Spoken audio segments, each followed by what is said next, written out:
Welcome to Interactive Storytelling. Previously, we've reviewed the benefits and drawbacks of both the author-centric and the character-centric approaches. It's now time to see whether there's a way to combine them, and whether that leads us to a better solution. To recap, the weakest spot of the author-centric approach is the drama manager, which should be a stand-in or a proxy for the designer. It should observe the whole situation and find a way to guide it to follow a given script.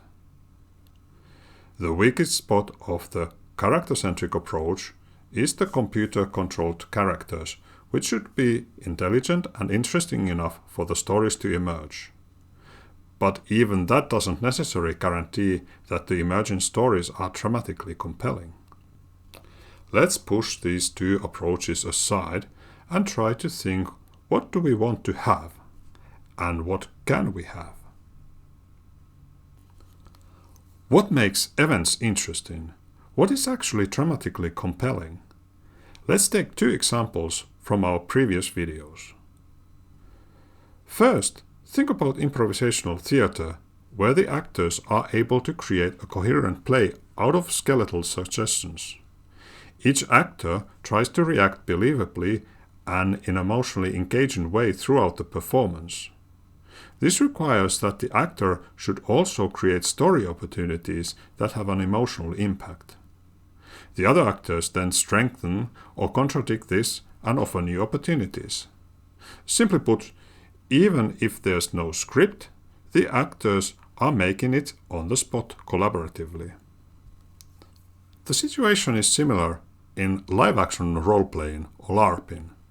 Again, there's rudimentary information available in the beginning that the players then take and expand based on their role. Unlike in tabletop role-playing games, the Game Master might be available only occasionally, if at all, for directing the overall form that the events take. For this reason, the players have to differentiate two types of communication: in character and out of character. When a player is talking in character, they are communicating within the role they're playing. At a certain point, the player can drop their role and start talking out of character to communicate, for instance, information on how to agree the outcome of a fight. Also, in improvisational theater, the actors can convey out of character information using indirect communication. For example, one actor can say, "Hello, daughter," cueing the other actor of their roles as a father and daughter. How can we use this information to design a platform for interactive storytelling? Let's take one suggested solution. Distributed Drama Manager is an example of the hybrid approach. Whenever a computer-controlled character must make a decision, it lists out the alternatives that it could do in the given situation.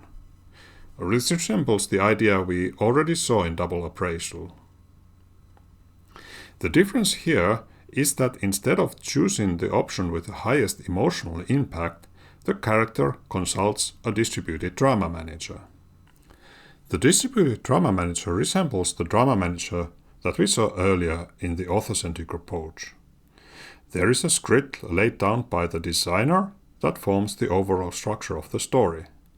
The big difference now is that the drama manager is not a dictator, but a consultant. It receives the list of possible actions from the character, and it tries to put into an order of preference based on their dramatic value and how well they support the script. In addition, the drama manager distributes the tasks to the other characters and queries their responses to the suggested options. The other characters can indicate that an option that would suit dramatically best to the script could actually put them into a non-optimal situation. Once the distributed drama manager has all the data, it proposes the character the preference of actions. Based on that, the character can then make its decision and act. You can probably notice how this solution uses out-of-character communication. The characters and the distributed drama manager are busy behind the scenes exchanging information and building the story together. Let's summarize what we have learned.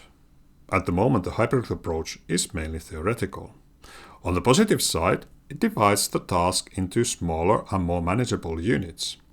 Distribution could make the implementation easier, and it could avoid needless complexity of a monolith solution such as the drama manager in the author-centric approach.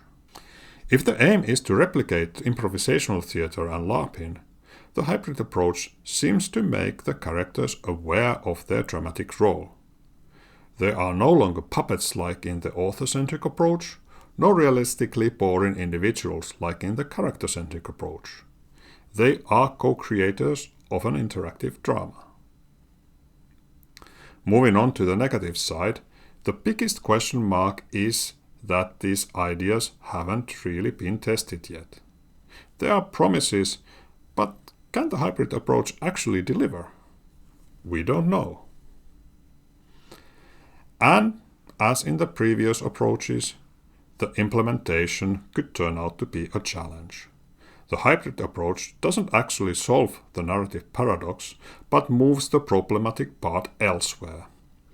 This stain on the carpet situation is common in programming as well as in design. The innate difficulty is like a permanent stain on a carpet, which we can't remove. We can only move the furniture around and rearrange the room so that it becomes as unnoticeable as possible. But the stain, the problem, is still there. Choosing a solution to the narrative paradox is important when developing a platform for interactive storytelling. We have now seen and evaluated 3 possibilities. It's now time to move on. In the last video of this 3rd set, I will give a brief review of some of the platforms developed for interactive storytelling. See you there.